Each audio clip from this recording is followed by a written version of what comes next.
এখানকার উন্নয়নের স্বার্থে বিধানসভায় গিয়ে আপনাদের আশীর্বাদ দিয়ে যে বিধানসভায় গেছি আমি, আপনাদের যা সমস্যা থাকবে সেইগুলো আমি বিধানসভায় তুলে ধরবো।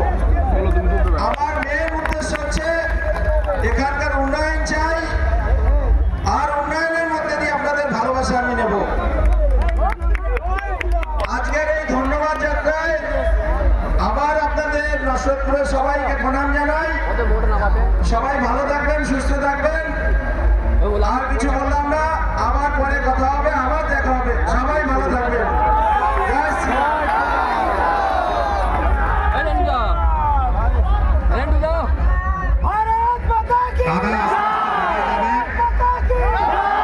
রাস্তাটা ক্লিয়ার করো।